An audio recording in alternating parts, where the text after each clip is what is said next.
The Fenstanton Witch by M.R. James.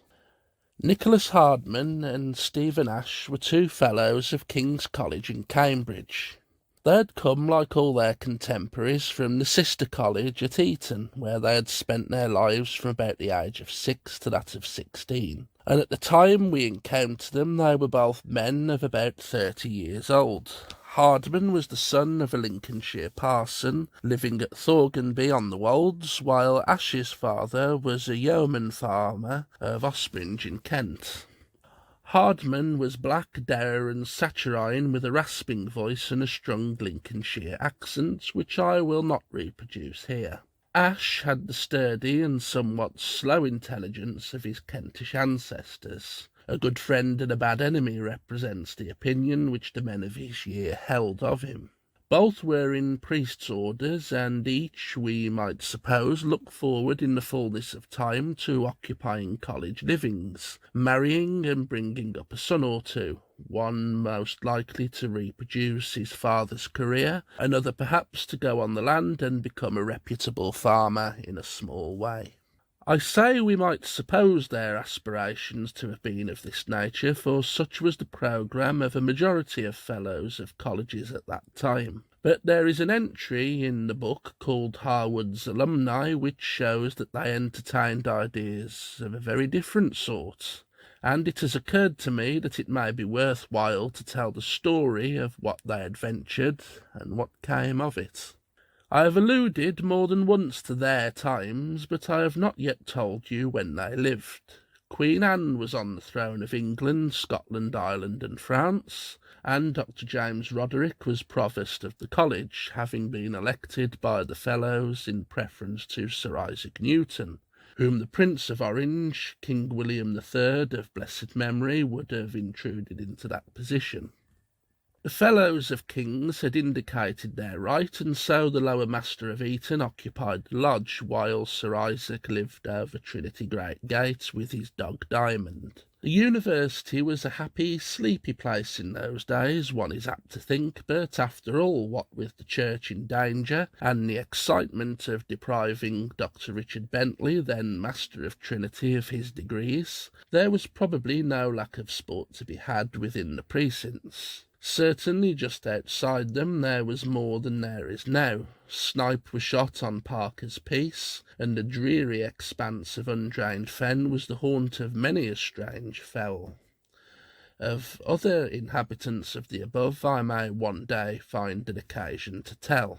But it is time to leave such generalities. The two sheep to whom we must return, and I am afraid they were black ones, were very close friends, but few men in the university, or indeed in King's College itself, could boast of more than a speaking acquaintance with either. They occupied one room in the old schools of King's north of the chapel, which room was always locked when they were out.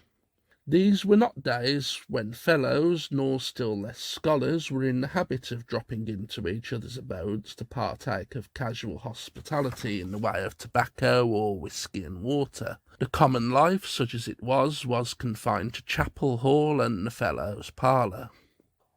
All that was known of Hardman and Ash's way of employing their leisure was that they went for long walks together, and smoked apparently very bad tobacco when they came back. It was a fine afternoon in October when the events began, or to speak more truly, came to a head, which seemed to show what manner of men were Nicholas Hardman and Stephen Ash. Chapel service, we may be sure, was at 3 o'clock, and both our friends were there, staring at each other from opposite stalls. The reedy and pedal-less organ helped the rather infirm and jaded choir through a new verse anthem by Dr. Blow, during which the snoring of Provost Roderick was undoubtedly heard. At near 4 o'clock, Dr. Tudway, the organist, played out the scant congregation with a march of his own composition. The choirmen hurried off to go through a similar performance at Trinity. The boys rushed off to whatever haunts in the town they had emerged from. The provost strolled to his lodge, which was then at the east end of the chapel, and the fellows and scholars made their way across the strip of ground on the north side, holding on their caps, for a strong west wind was blowing the yellow leaves about, and so into the old court and to dining hall. A course meal, I expect it was, and a silent one. The vice-provost and 3 or 4 seniors occupied one table on the dais. The Master of Arts, among whom were Hardman and Ash, filled the second, along with the fellow commoners, and the bachelors and undergraduate fellows and scholars 2 more. There may have been about 50 people in the room, not much passed at dinner, which lasted about 40 minutes, but afterwards the fellows returned to the parlour, and the scholars to their rooms. With these last we are not concerned, but we may as well follow the seniors. They are sitting at a large table, clothless, with some decanters of wine. I don't know whether port or claret, much depends upon the date of Lord Methuen's treaty with Portugal. And something like a conversation has broken out. "Where did you ride today, Mr. Bates?" said Mr. Glynn. "Only as far as Fenstanton." "Fenstanton? Ah, isn't that where the witch was dunked last week?" Lord Blanchford was riding by at the time. This was the Duke of Marlborough's son and heir, who was then a fellow commoner, but died shortly afterward. And his lordship made some hot-headed show at rescuing the old creature. Has there been any stir made? Dodgson of Magdalen has the living, but I doubt if he hath not acted, no one will. "'Tis a lost place, Fenstanton, for all it be on the Huntingdon road, Mr. Glynn. It should be noted had rather a knack for monopolising conversation." "Well, to tell the truth," said Bates, "I had not heard of the matter, but the bell was tolling for burying as I rode through, and I happened to meet Dodgson coming from his beer and pipe as I passed by the churchyard. He did let fall something which could fit with what you say. Pray, Glynn, did you hear of the name Galpin or Gibson, some word with a G in it?" "Gibson, Mother Gibson, that was the name for a guinea." "So that ducking had finished the poor creature," said the good-natured Glynn. "These fen people are little but hates. I know the coroner should have sat, and there should have been a dozen strung up at the assizes, and in any but Dodgson's parish there would have been. But, Lord, the man thinks of nothing but his tithes and his beer." "Matthews had the parsonage before Dodgson," said Bates, "and in his time there were 4 attempts at ducking that old woman. Not a boy nor man in the parish, she told me, but was ready to swear she had signed herself away. But Matthews threatened to call in the sheriff, and he would have done it, and so they kept mum in his time." "For all that," said Glynn, "I remember his saying in his parlour that when he looked at her he was half in a mind to believe the tale. He painted her once, and it is true that she might have sat for a portrait of the evening as far as her eyes were concerned. They were as red as blood, and the pupils like a goat's," with which Mr. Glynn was silent and shuddered slightly. "Did they bury her in the churchyard, Bates?" said Dr. Morrell, the vice-provost. "Yes, Mr. Vice-provost, I noticed a grave dug on the north side, which I take it was for her." "All this talk about burying witches puts me in mind of William of Malmesbury's tale that Dr. Gates printed not so long back." This was from a new contributor to the conversation, Mr. Newborough, afterwards headmaster of Eton, who was more bookish and learned than many of his peers. "Do you know it, Mr. Glynn? You should look at Malmesbury." And he proceeded to tell the story, which William had put under the name of Old Woman of Berkeley. After that came a short discussion of the Witch of Endor. Then the conversation drifted to Dr. Hodges' book on the versions of the Bible, then by a not uncommon fate to Dr. Bentley's Last Enormities, and thence back to the old question of college livings and probable vacancies. In the midst of this, Hardman and Ash made their bow to the Vice-President and went out. They had neither of them made any remark since dinner, but Dr. Morrell, an observant man, noticed that they had taken a very considerable interest in the early part of the conversation. When the door closed behind them, Mr. Glynn said, "I pity their wives if ever they marry, and their parishes if ever they take one." "Still," said Newborough, "they are quiet enough." "I don't know about that, Newborough," said Morrell. "The man that has chambers under theirs doesn't always sleep well." What can keep the two men treading about the whole night, as I am told they do, and what have they on their minds that makes them sigh and moan like sick owls, as Burton says? You know every one in College, Glynn. Tell me, pray, were you ever in Hardman and Ash's chambers? Not I, said Glynn. I knocked on their door one day, I recollect last year. Such a clatter as they made before they opened it. I know I never heard, but all I can tell of the matter is that Hardman was as pale as death when he opened to me, and that the place smelled as sweet as a bonfire of old rags and bones. Hardman made swift to ask my business, and then shut the door in my face.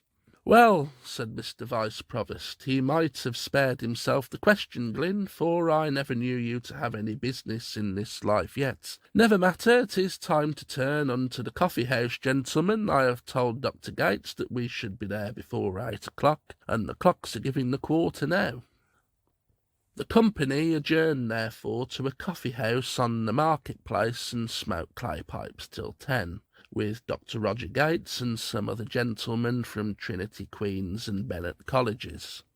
The curfew bell was ringing, and it was a fine night when Hardman and Ash, each with a packet and a stick, emerged from the gates of King's College and told the porter, a fiddling old ruffian as were most college servants of that day, that they were not likely to return that night. Neither said any more until they were clear of the town, and on the Huntingdon road. Then Nicholas Hardman said, "If all goes as it should tonight, Ash, we shall know a matter well worth knowing." "Yes, Nick, and there will be a matter worth knowing in one of these bundles," said Ash. "I dare swear now that there will be some disappointment. Newborough's tale of the old witch set me a-thinking. Have you got the book upon you, Nick?" "Book? What book? Dr. Gates of Malmesbury, I suppose. A fat folio of some weight, is it likely?" No, not Malmesbury. Our book. The book, I mean." "Call me a fool if you like, Stephen, but don't ask me such a question. Have I a tooth outside my head that it is as likely as it would be for me to leave the book in my chambers? But why, pray, does that Ash Newborough's old story set you thinking?" "Why, only that if the same gentry that came for their friend in that story were thinking of waiting upon our friend at Fenstanton tonight, it is like we may see trouble."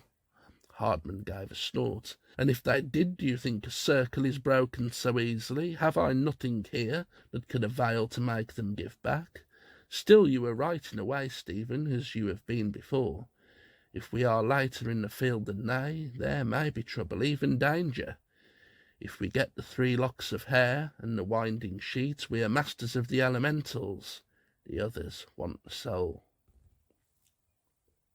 It was a thought that seemed to give them pause for a moment, and they were silent.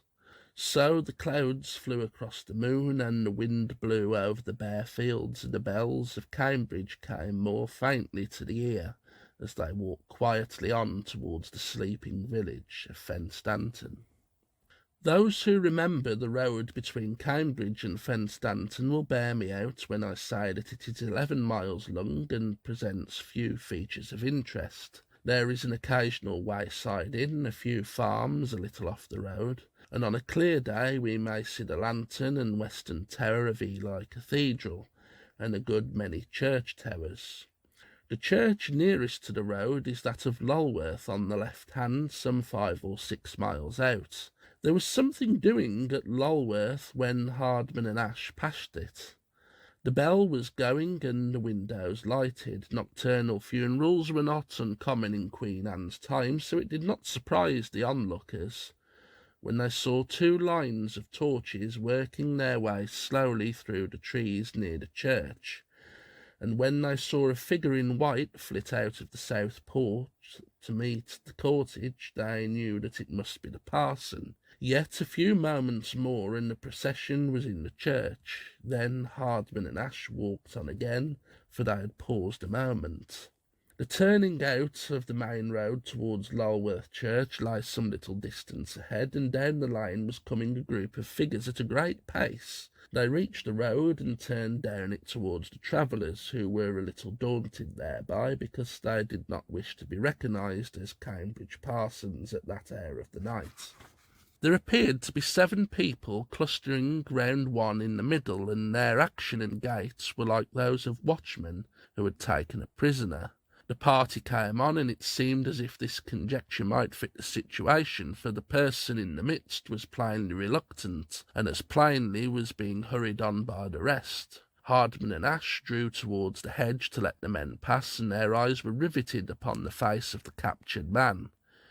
It was not lightly to be forgotten, for it is not often that one beholds the face of a man who has lost all hope, and yet has room in his brain for an unspeakable fear. This is the sight which the 2 ill-starred priests were now looking at, and they saw moreover that in spite of his fear and desperation, the captive could look nowhere save straight in front of him, for anything seemed tolerable rather than to see the faces of the 7 who were about him. When they pictured the scene themselves thereafter, they realised that his was the only face of which they had caught sight at all. Nay, it even seemed to them that there was no other face for their eyes to catch. The group passed quite silently, and for many moments the 2 men were stayed breathless to within an ace of sudden flight or swooning. They knew what they had seen, that which no mourner at the funeral had seen, and it was in their mind that it is not always well for those whose eyes are opened. It may happen to some to see the mountains full of issues and vaults of fire, but to others are also shown very different sights. Yet the natures of both were so obstinate and dogged that neither would broach to the other the thought of returning and giving up the dismal project they had in their mind. They soon sighted Fenstanton spire, and half a mile further they left the road and made their way over the fields to the side where the churchyard was accessible out of sight of the street. It was not a difficult wall to climb, yet they were unnerved and took several minutes to get over it. Then they proceeded to go through the sinister rites and ceremonies which were to safeguard them against those powers which they supposed themselves to be leagued, for they are treacherous allies, as those tell who claim to know the heart of the matter. In the shadow of the dark church on the north side, not more than 10 yards from the only new-made grave on that side of the building, the men picked out a space where the grass was shortest, and there they drew 2 large circles, one within the other. In the space between the circles they marked out with some pains the symbols of the planets and a few Hebrew letters, which were meant to indicate the names of angels and of the great power, whose aid by one of the strange incantations of magic they promised themselves they would gain for the work they were at. When their defence was completed they stopped, and Ash looked at his timepiece. The time was something short of 11:45, so they had but a brief wait until the middle of the night was reached. And now we might ask, what was it that these 2 educated clergymen proposed to themselves, and how came it that they were on an enterprise which is associated, not always kindly, with the darkest medievalism and the most decadent civilization? You will have guessed that they were earnest and credulous students of magic.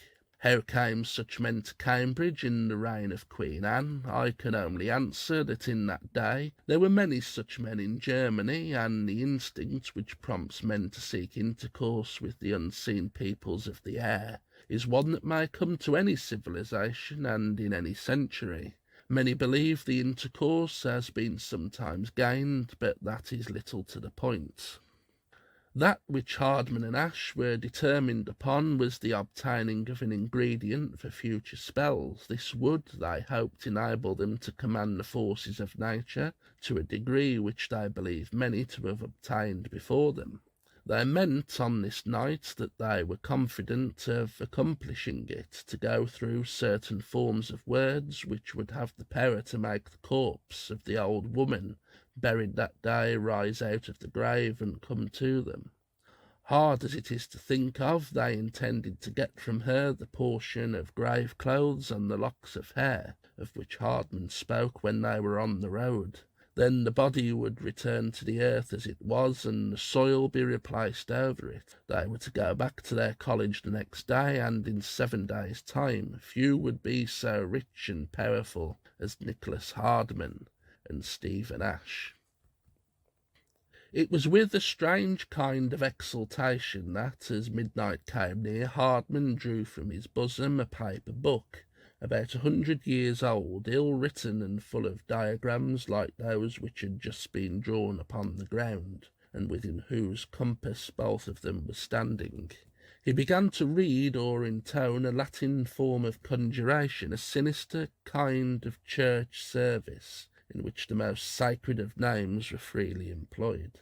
To this Ash made the set appropriate refrains. The night had been disturbed throughout and windy, but no rain had fallen, and thin cloud kept covering the moon, which was by this time low and near the horizon. The wind rattled in the louvres of the tower, and every now and then swung the tongue of a bell, so that it sounded in a dim and far-off fashion. Nicholas Hardman read on faster and louder, and Ash responded at short intervals. They had now entered upon the 91st Psalm, Qui habitat, whoso dwelleth, and they were just promising themselves deliverance from the terror that walks in darkness, when a blacker cloud than usual left the moon's face, and Stephen Ash fell like an ox at the feet of Hardman, for it seemed that it had been determined that these fools should be answered according to their folly. I have said that the miserable and unfortunate old woman whom the Fen men had killed was buried about 10 yards away from the 2 conjurers. This was the point to which their spells were directed. Looking over at the grave, Hardman beheld crouched there a shape which there was small likelihood of his ever forgetting. It was the figure, one might say at first sight, of an enormous bat, with folded wings and a head approaching the human form. In a short moment Hardman caught sight of the folds of wrinkled skin or hide that hung down from the cheeks, of the wide ears, which shone transparent in the moonlight, and of the 2 lines of flickering fire which marked the almost closed eyes. And further, as he declared afterwards, he saw the earth heap upon which this being was crouched stir and wave beneath it. Nor was he allowed to remain a spectator, for this terrible apparition rose to its full height, and for a minute seemed to look about for a victim whom it knew to be near. Hardman, almost at the pitch of despair, trusted only in his charmed circle, but the creature on a sudden turned full in his direction, and stepped straight towards him, plucking for but an instant at the angelic names and planetary symbols. In another moment its palms were raised before his face, and he knew no more. It was Ash who helped him back to Cambridge in the morning of the next day, and it was Ash, too, who, though himself a stricken man, sheltered and ministered to him in the parsonage of Willerton for the 20 years that he survived. But Hardman never saw light again. The college never learned the rights of the matter. 2 days after the catastrophe, Mr. Glynn asked Mr. Morrell, the Vice-Provost, "What did you do at the Fellows' meeting this morning, Mr. Vice?" Sealed the presentation to Weed and Lewis, and received a declaration. "A royal declaration, or what?" "No, Glynn, Mr. Provost will tell you what it may be if you ask him." So off goes Mr. Glynn to the lodge, but Provost Roderick is pale, which is not natural to him, and not smoking, which is decidedly unnatural, and disturbed and uncommunicative. Mr. Glynn can only learn that it is a matter which the seniors have decided to keep private. During the next week, a waggon-load of items from one set of chambers in King's College is wheeled off in the direction of Barton, and does not come back, and most of the seniors are very regular in their attendance in the chapel for some months. I cannot help concluding the events I have set down with that entry in the alumni book which states that 2 gentlemen, being fellows of the college, were permitted to register a solemn abjuration of all unlawful acts, in the practice of which they had grievously transgressed. It was agreed that the provost and seniors should exercise their utmost discretion to the end that this matter be kept strictly private to the seniority.